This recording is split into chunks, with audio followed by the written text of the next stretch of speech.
feeling a little sick today, but we're still kicking it. Just this way, at the Dim Carnival.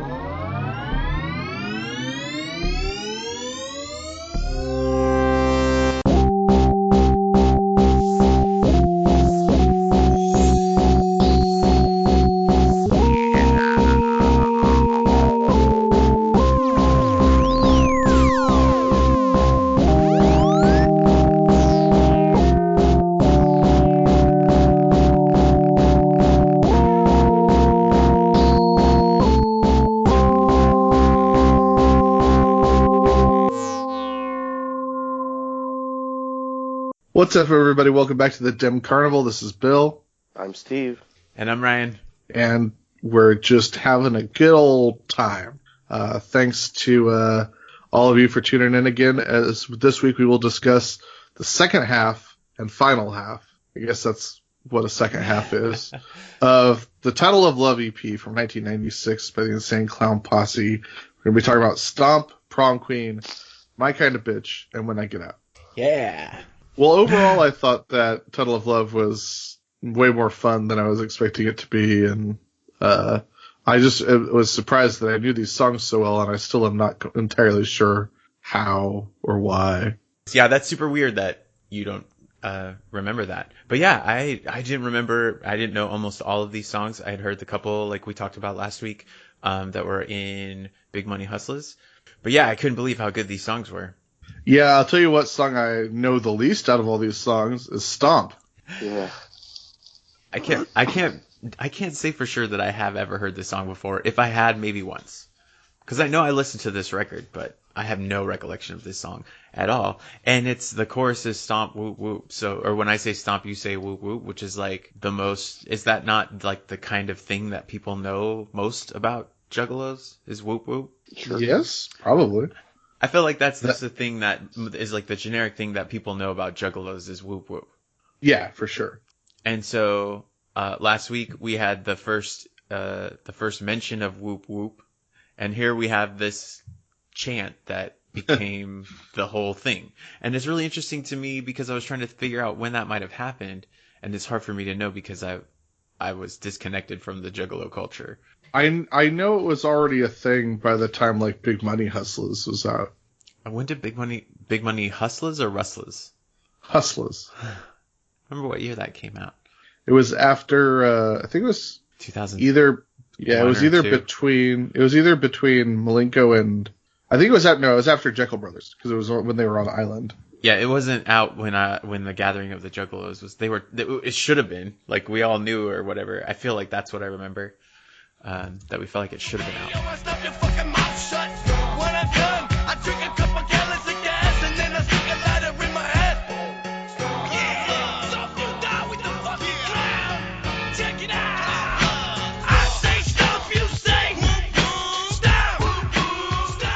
But anyways, the song Stomp, so it's really half a song, right? It's only one verse.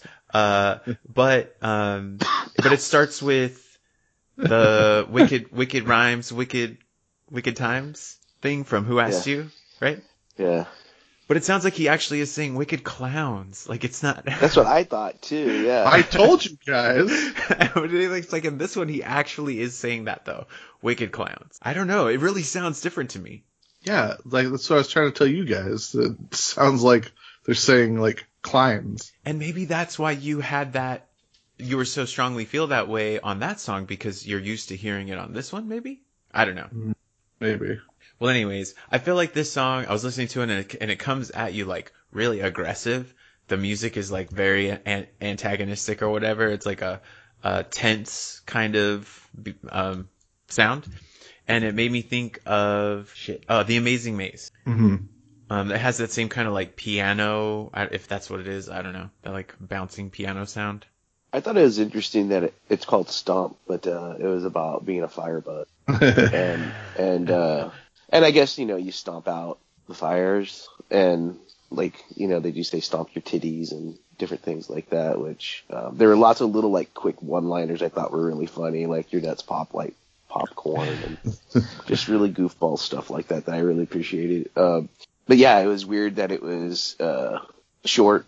like that, and or not weird. It was just different that it was short like that. And I really can't remember hearing this song before, and I'm sure I have because I have this album. I've listened to the entirety of it, but I think it was one of those things that I listened to it once, and I think we may have agreed last week that it's really like heavy in the first 4 songs of being really great songs, and the last 4 songs are not as good, at least to me. But because it does this weird stuff, like just going back to Kiss the Clown stuff later on and things like that. Yeah, I was thinking about that too, that it goes into Kiss the Clown, and at first I thought, that's so weird that it's like in the middle of the record, but it must be, this would have been the end, I assume, of the A-side, and so then, and that, if that's the case, then it makes sense that it plays at the end of both sides of the tape. Because it happens at the end of this track, and it happens at the very end of the, well, almost very end. Wow, that's funny. I forget about things being set up for tapes and records. But yeah, I like that he's on fire. I feel like his first verse, I get this really cool picture of him just like throwing fireballs as he's like running down the rooftops of a neighborhood or whatever, like super fast and jumping from house to house. I also like that he drinks a gallon of gas and sticks a lighter up his ass. That's a great way to end. Yeah, it's very like there's like nothing to this song, but like everything that Shaggy says is like very fun, and like I just love that he's just a fire like goblin, like that they call Fireface. Yeah, it's fun. It's a fun little song. It does, and it doesn't really make any sense, but it's fun. We does say also forks up, forks down. It makes me, because I can't remember what other, like, this is kind of, I think this is like Shaggy's aesthetic. Like, this is what he wants. He likes to make this kind of sound, this kind of tone, you know, and that's why it's his verse. That's what it feels like to me. Oh yeah, for sure. But then it goes into Kiss the Clown. And I did think that the beat for that was kind of cool. And that was actually my first thought of like, well, this is kind of a weird tack on, but I thought maybe they just liked they made it, but ended up not being able to use it. And they're like, well, let's put it in there anyways, because it sounds good. Yeah. Since the couple weeks since we've been listening to this, that's the hook that always gets stuck in my head is, guess who's coming to your big town, juggling juggalos. So I'm like, that's just like constantly, I'm walking to the gym and I'm like, guess who's coming to your big town. It's definitely stuck in my brain. But then there's some scratching at the end. I don't know if you guys caught that part or paid attention to it, but I was curious if you did, if you had any thoughts about whether that scratching is improving or not, and if that is Shaggy 2 Dope. Yeah, I mean, like all scratching is always Shaggy 2 Dope. Well, I know that. I think I looked it up because I made a note that it might be Mikey Clark. Oh shit. Well, anyways, I always like the scratching. But I feel like it's a little bit better. But in the verse, he says, forks up, forks down. I forgot to mention that. And so, I think a couple of records ago, I said, or somebody said, like, that they're going to not do as much gang related stuff, but it feels like they pepper it in. And even in like Malenko and I'm sure in other records, they still talk about wanting to be down with gangs or whatever. I thought the forks up and forks down was because that's what the Riddle or the Ringmaster on the cover of the album. He's got the 3 fingers and he's got. Yeah. Yeah, so that's because of, on the West Coast we had Crips and Bloods, but in Michigan it was, I can't remember what the name of the 2 like gang types were, and that's how you could tell which set that you were in. The rival gangs, one was forks up and one was forks down. So they put both on the album cover so that they're trying to say like they're down with everybody or whatever. Or at least that's what they were trying to communicate. It's like, look, we're down with everybody who's a gangbanger. So everybody wants to be a gangbanger. Peels caps. Let's talk about Prom Queen.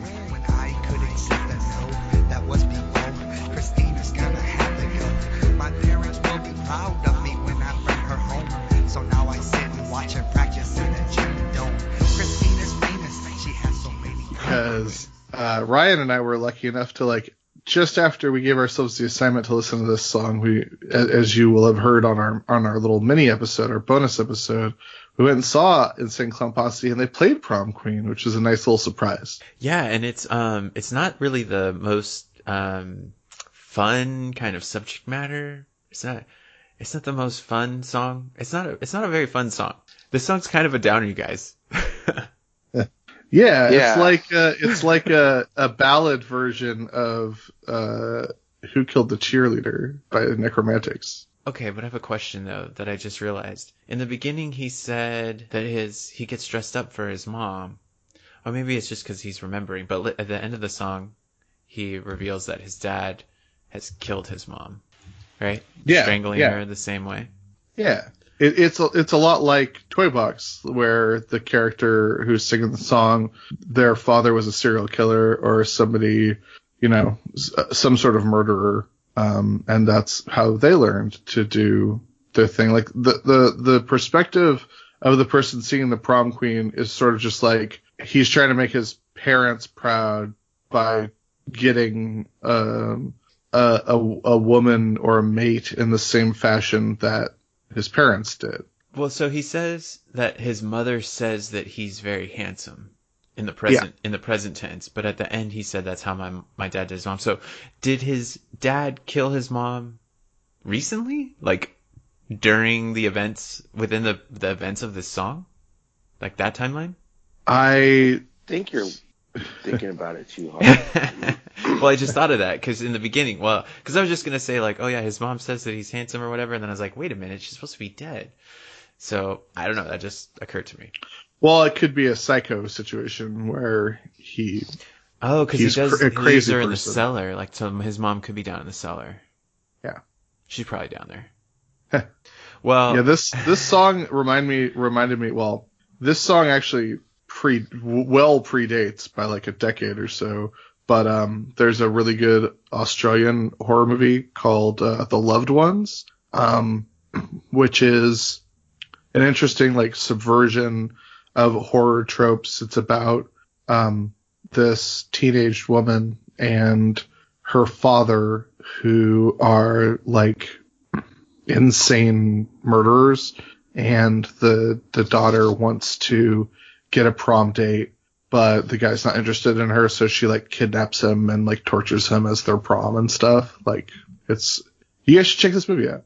It is directed by a director that also did a movie called The Devil's Candy, and both of them were pretty well reviewed. Anywho, yeah, Prom Queen. I mean, like it's interesting because when Violent J is talking about the Tunnel of Love EP on his autobiography and in his audiobook, he specifically shouts out like, and this EP featured the infamous Prom Queen, and then like just plays a clip of the chorus on the audiobook. And I think probably at the time that this song came out, it was a fairly scandalous song and probably pretty horrifying to some people, but it's kind of unfortunate how tame this song seems nowadays. I mean, like, it's about some awful stuff, don't get me wrong, but like so I don't think it would make much of a stir if it were released now. I feel like I totally agree with you, and I'm sure that your point is valid. I feel like this is their like they're really styling on the like making a horror movie production song. Like it's a trope, that's fine. They're like they're trying to do something really like high production, not necessarily high concept, but just like we're doing a real slick like horror movie song right now. And I think that he's obviously still very proud of it that they're performing it live, because it is creepy. It's dark. Mm-hmm. There's some really disturbing lines about sorry.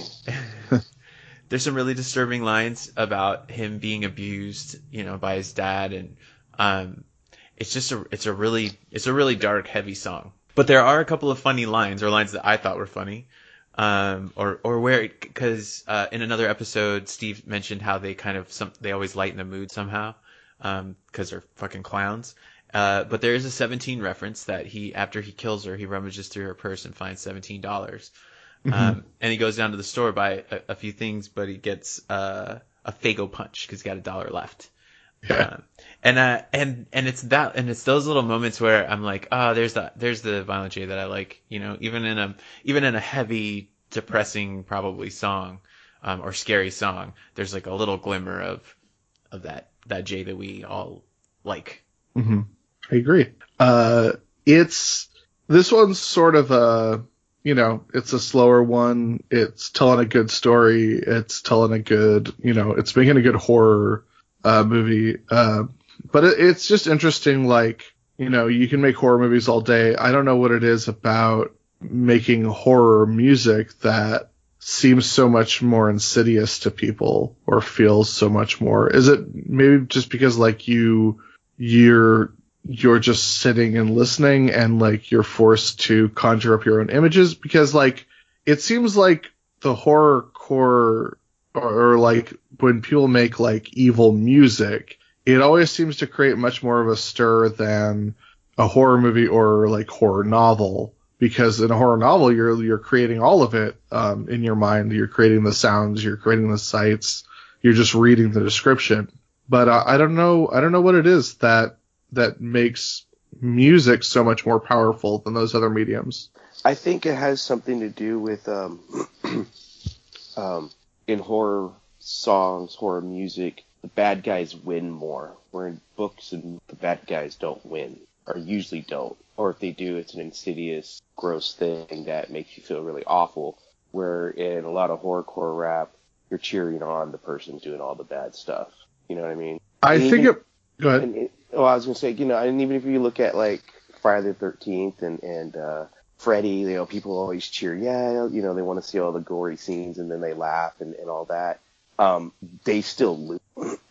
And I think with music, they feel like it doesn't seem like the bad guys lose. They're like, the band represents the bad guy, and that's more horrifying. I think that it honestly might have something to do with the fact that music is more disposable or less respected than those other things. Because, like, novels are literature, even when they're, like, trashy novels, it's still a book. Like, someone wrote a book, and it's not something that you can just, like, consume in like 3 or 5 minutes. And like a movie is a movie, and like there was a budget and like people made it and they made art. Like even if it's a B movie, it's still a movie that, up until recently was like people, like there was a studio that put a budget into it and the people made it and they put it on film and they showed it in a theater and they like shipped it around and then it, people paid money to go in and watch it. Whereas music is like, I just made a 3-minute piece of music. Like, pop music has been derided forever because it's just like disposable entertainment for the masses. Like, I think with the exception of like classical music and opera, like music probably has never been as respected an art form as movies or literature. And especially music that is like consumable for the masses in any medium. Like, jazz has like hipster cred and like classical music is classical music and stuff. But like since the advent of like, since the advent of like vinyl or whatever, it's just like, here's a novelty. Like here's something that you can play in your house and it just goes away. Like you listen to it for a couple minutes and it goes away. And I think that probably has a lot to do with it. Is music isn't as respected as those other forms. Thus, it's more shocking when someone creates something that's shocking because music's not supposed to have this sort of weight. I don't know, man, but what I was thinking about while you're talking is that music is a lot more personal and you can take it with you.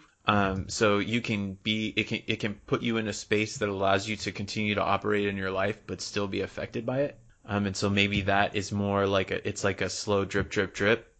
Versus like you're exposed to a movie and then it's over. But with music, you can take it with you wherever you go, and it can become then part of your soundtrack. So that's the other thing that I was thinking too, is that it compels you it could potentially compel you to action in ways that other things can't. Because like you said, you're creating the images in your mind or imagining whatever delusions or whatever you're having that people are afraid of, and the music is driving that, I guess. Yeah, I don't want to suggest that it's exclusive to rap because like, there's death metal and black metal, which I'm like, Steve can tell you a lot about. Like there's all these genres of music that have come under fire at many points for being like, satanic or evil or impure, like even like Two Live Crew, which is getting back to rap, is just like, there's something that causes such an uproar whenever there's music that strays from like whenever there's music that does something other than be palatable, there's more of an uproar of that than any book or movie or TV show or anything like that. Oh, I was going to say, I also think music gets misunderstood a lot. And I was thinking of, like, just specifically Iron Maiden's Number of the Beast. Like, I remember that song growing up and, like, being told, like, oh, this song is satanic. And then, like, I really listened to it and listened to what the song was about. And it's basically a short 4-minute horror movie where he's, like, seeing these awful things and he calls the police and, you know, and, like, it's, like, basically a short little horror movie, and there's just a huge misunderstanding. Automatically, everyone just thought, oh, they're pro-Satan, when they wasn't. It was like, oh, look how awful, kind of a thing. I mean, obviously, at the end of that song, the devil does win and stuff, but still, it's, like, shocking, and it wasn't what the person who's narrating the song wanted to happen. You know, they end up being a victim of something. And I think that's really easy to misunderstand in a 4-minute song, you know? I agree. All right, next track we're going to talk about is My Kind of Bitch. So if you feel like you need to pause this and refresh yourself with this refreshing song, feel free. How do you do? Some folks call me Violent J. She picked a nose and flicked it at me, smiled and was on her way. My kind of bitch. Hello, looking for submissive male who are interested in So I listened to these when I was making my notes. I listened to these in my garage, as I usually do, where I like to hang out. And my girlfriend was out there with me, and she was working, or I think she was playing a video game or something. And Prom Queen was on, and I paused it, I think, to get up to do something. And she was like, that song's a problem, Ryan. Like, that song's very problematic. There's a lot of this. She's like, this is why men are scary to women, is because of stuff like this. And then I sat back down and turned on My Kind of Bitch, and we're like 10 seconds into the song, and she's laughing her head off and like, now this is the good stuff. This is the good content. Because this song is fucking hilarious. Oh my God. What a difference to go from Prom Queen to this, man. Like, the most intense song on the album to what I think is probably definitely the most laugh out loud funny. I want to know if Steve likes this song. Yeah. I didn't really remember it. And normally I wouldn't like a song like this, but it was just really funny. I think ultimately the wooden eye on fire with the nail. I mean, it just, the absurdity of it was so brilliant. It made me like it. I couldn't help it. Yeah, it was when the woman the woman has a hole in her neck. That whole verse, that whole section is so great. That his kind of bitch has a hole in her neck and has to talk like this, and then it's like a voice box that says I love you. As she could drink through it, you get used to it, and whistle every time we kiss, and then there's a great whistle sound in the back. Fucking incredible, guys. Yeah, the thing that we've already, covered a lot on this show, and we'll cover many times again, is they're so good at coming up with absurd things that are like weird or gross, or unusual, and like, it came up the first time, like they've said in songs that we've covered on this before, like having a wood titty, and like I brought up like your mama's got a glass titty with a screw-on nipple, and like just like My Kind of Bitch got one good titty, the other's skinny and red. Yeah. Really, really good. And also, like, something that I think is super funny is My Bitch Don't Blink. Like, that's just very funny to me. Like, the kind of woman that I'm into doesn't blink.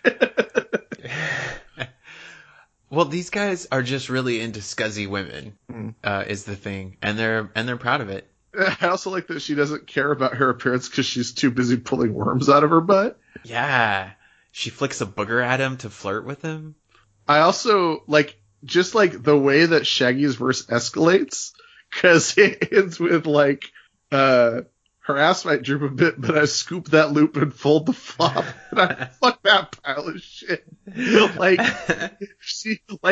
he is reveling in like how traditionally awful his woman is. Like what the world might view as like, oh my god, this woman. Like he's like, yeah, I fucking love this. Super into it. He's owning it. It's the scuzziness that he's attracted to. That's what he wants. He wants a big loopy person that he doesn't even know where it's going. He just sticks his dick in it. Yeah, and I also my other favorite like descriptor is stringy toes. Right. This is some Tunnel of Love shit, right? Like this is what you came here for. This record came here for this shit. I want to get your guys' opinion on the phone ad like interludes in this song. Like a phone dating service, right? Yeah. Okay, so what do like current young people think about a phone dating service? Do they even know what that is? There's no way they know what it is, and if you told them about it, they would probably be like horrified. If they listen to this record now, what would they think these messages are? Like voicemails, I guess? Yeah, probably a voicemail, or like maybe like a if they were thinking about it at all, they'd probably think like a vlog, like a YouTube video. Okay. Yeah. What's up, everybody? This is Connor. I can make my nutsack bob like a yo-yo. Looking for a vagina that can do the same. What's up, everybody? This is Braden, and I'm going to give you a tutorial about how someone should squeeze my balls. Well, I like that Jay's verse is he's trying to be humorous or whatever. Jay's voicemail that he leaves or whatever, phone dating recording, but Shaggy comes in kind of serious. It's like, I'm just looking for a girl with a big fucking ass and titties. She's got to have titties too, but a big fucking ass. That's all he wants. He's serious. Yeah. Also, I like that he wants his balls scratched. Uh-huh. He wants her to scratch his ass and twist his nuts at the same time. That's a must. It's a must. And then he goes, oh, I think this is where he probably lost most. Like, there's probably women who are like, check, okay, I got that one. Check, I got that one.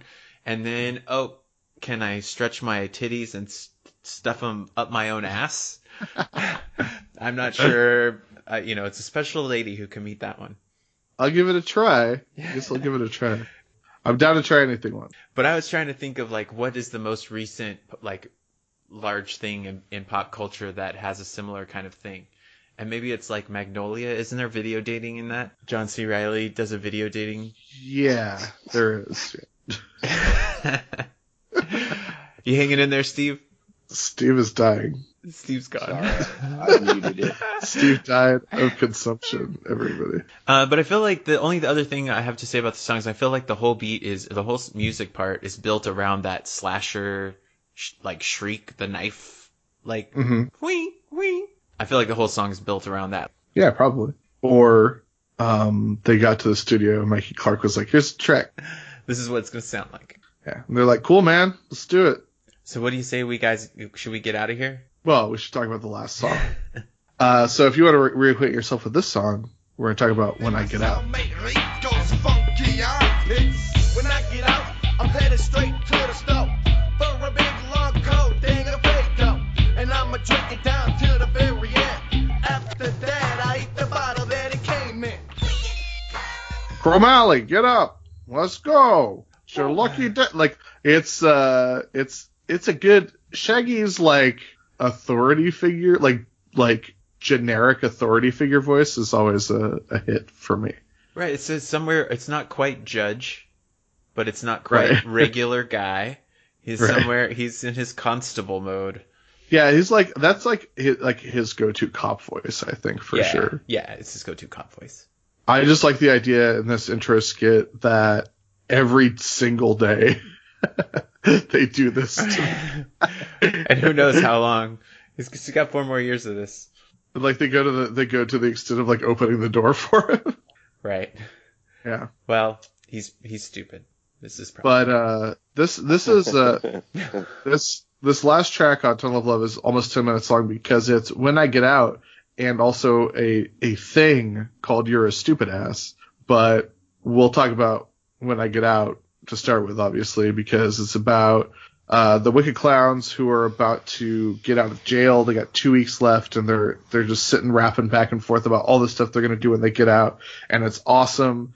And it's very much in line with the from Riddlebox on the the big last song ballad of like shit's gonna be really good really soon. And I think that's honestly like the through line of all of the album closing tracks. Isn't just like it's like always hopeful and celebratory, but I think more than anything like it's a general sense of like in a little while like things are gonna be better. The next thing that's coming is even more fun or whatever. Yeah, exactly. Yeah, I totally agree. I feel like better than jail. Yes, it's gonna be better than jail. We're getting out. Did you guys notice that the first thing that these guys do, both of them, is immediately get naked? Yeah. Yes. Yes. For different reasons. Yeah. Jay's gonna get naked to hit it like an insane chicken hawk. And Shaggy 2-Dope's gonna run around town naked just because his freedom feels so good that he can't fake it, and then he'll let his nuts flop to the hip hop. Yeah, he's letting his nuts flop around. He's like, back to free life. Gonna liberate these balls. What it reminded me of is, Steve, you watched all of WrestleMania? Yeah.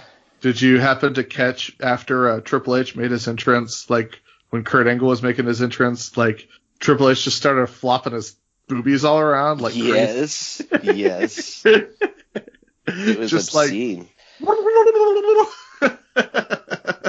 Yeah, it was weird. It was like out of character for him too. Like he's normally so cool, but he was just like. Yeah. Yeah, when he did that, I was just like, "What's going on?" But my point is that that's what Shaggy's doing with his nuts. That, oddly enough, is not as obscene.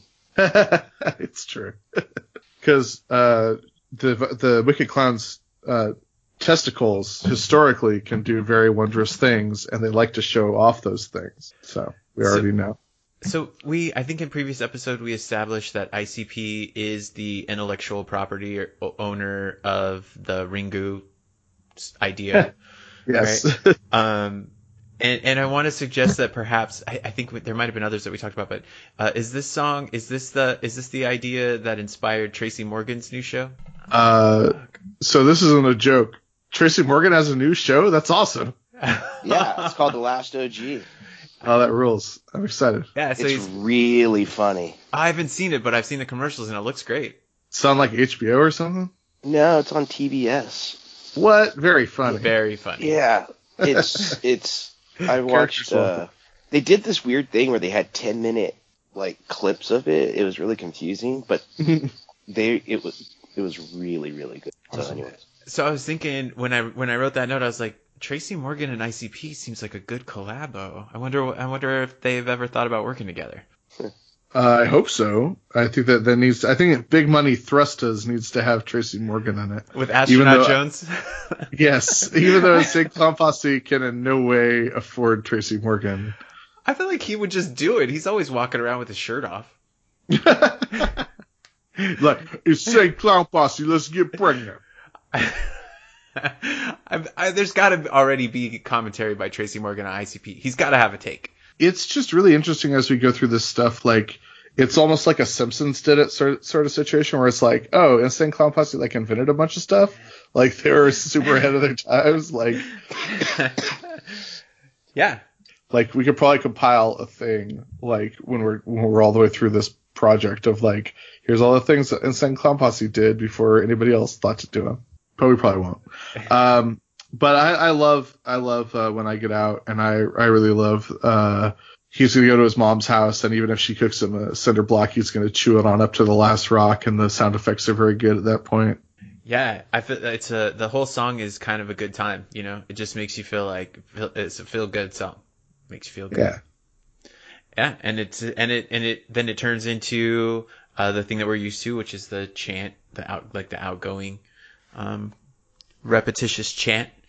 And what I wrote is that they say we getting out because on Riddlebox I talked about how I felt like for the first time we were part like they were making an effort to include the audience like explicitly, and so that's what I thought too. It's like that's part of the chant at the end.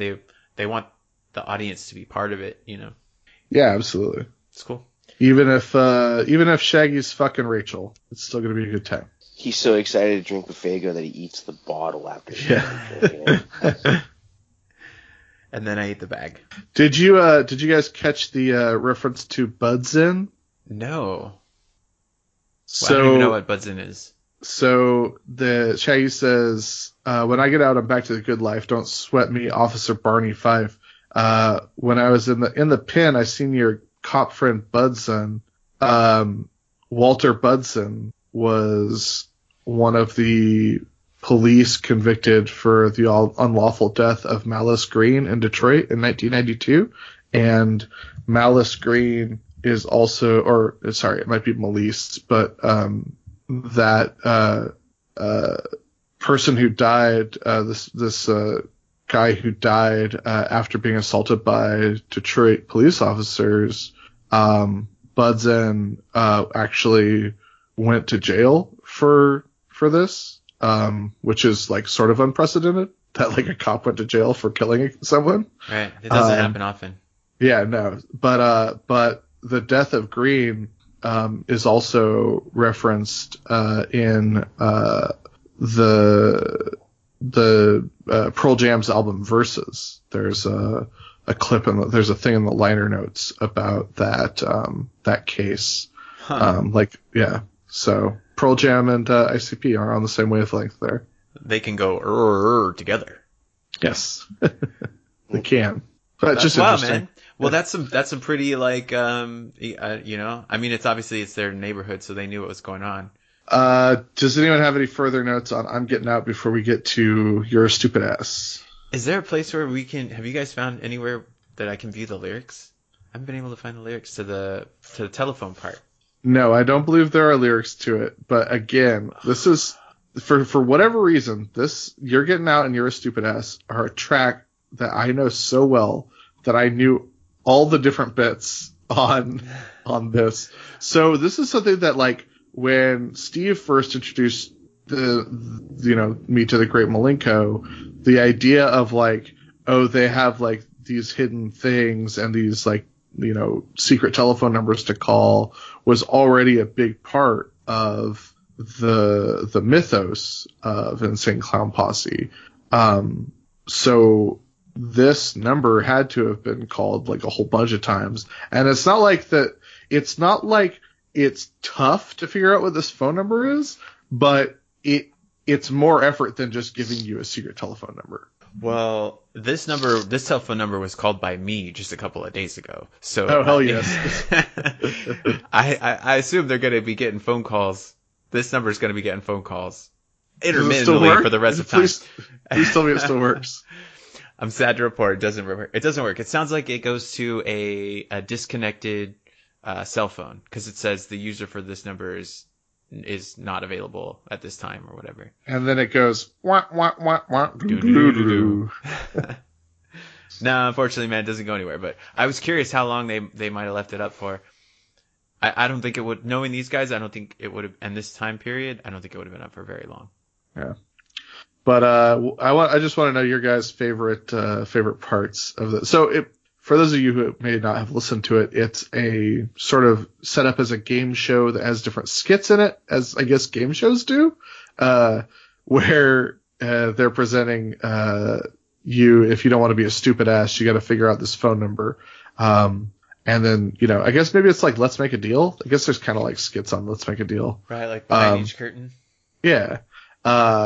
But I just like the British part because the British accent's so bad, and also the background music is pretty hilarious. Maybe it's because I'm a Londoner, is played, and that's a very old song, but possibly the most like famous version of Maybe It's Because I'm a Londoner is by Flanagan and Allen, and you can find it on YouTube, so I recommend you go listen to that if you haven't. But I just like the idea of like, because they're like clearly trying to do like, what's all the things we know? Like, what are all the voices we can do? what are all the like stereotypes we know? Like, what are all the skits we can do? Like, they just go for it. I thought exactly the same thing. They just went through the list, as many as they could think of. We gotta come up with 8 or 7. It's almost exactly like I don't remember what NoFX album it's on, if it's White Trash, Two Heaps and a Bean, or if it's Punk and Drublick. I think it might be Punk and Drublick, but like there's like a hidden track at the end where like El Jefe is just doing all the cartoon voices that he can do. I feel like, so my favorite, to answer your question, my favorite one I think is the redneck one, where they're just because they're like two of those chickens fell out and busted their heads. What does he say? How many rednecks make it back to Grand's for supper? Yes.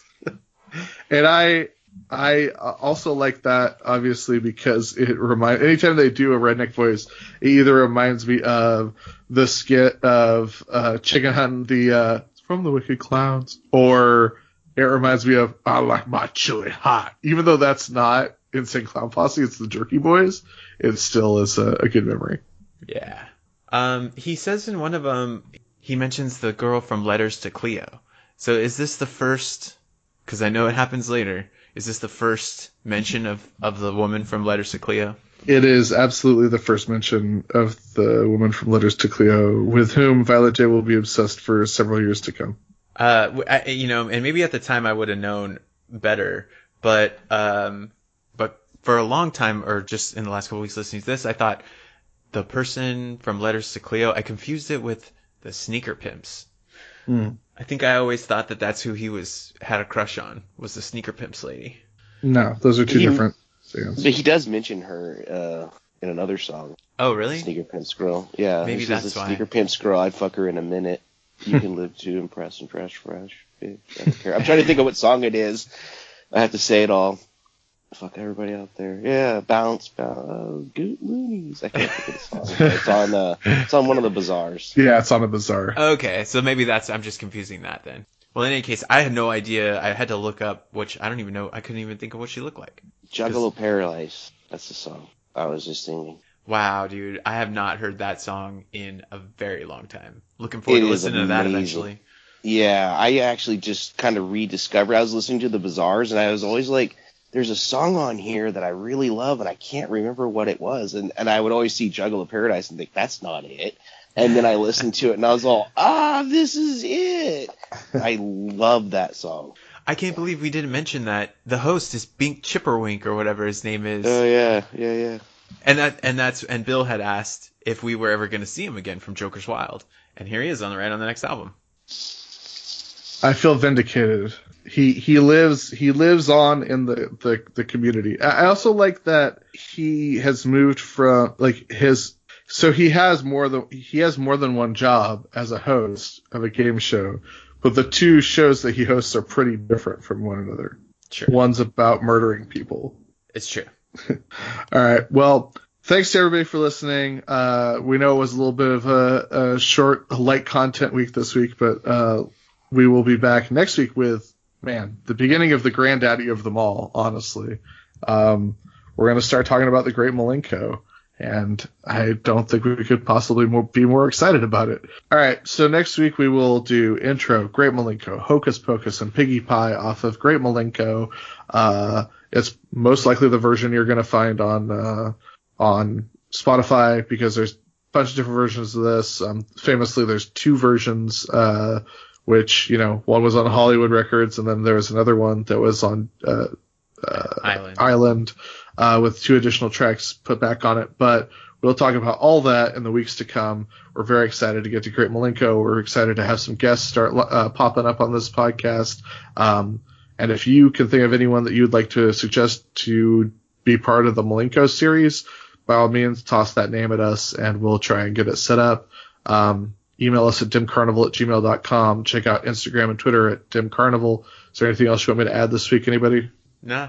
All right, well, until next week, everybody, thanks for listening. Thanks so much. Remember to rate us on iTunes and tell your friends about us if you think that they'll enjoy this podcast. But I'm Bill. I'm Steve. And I'm Ryan. And we hope that Steve won't be dead next week. But if he is, the podcast is canceled. I'm sorry, but you're dead. Oh. We can't make any promises.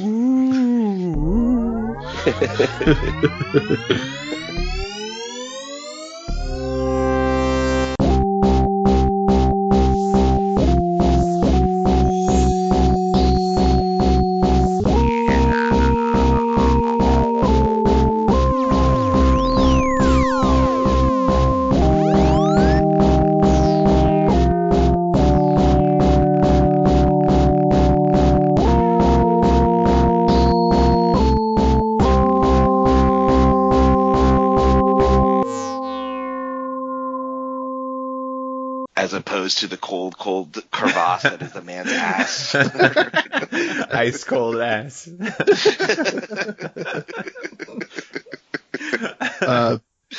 Before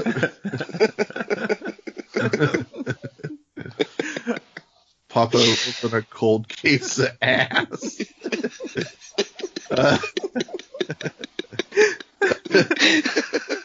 This is called Ass Master.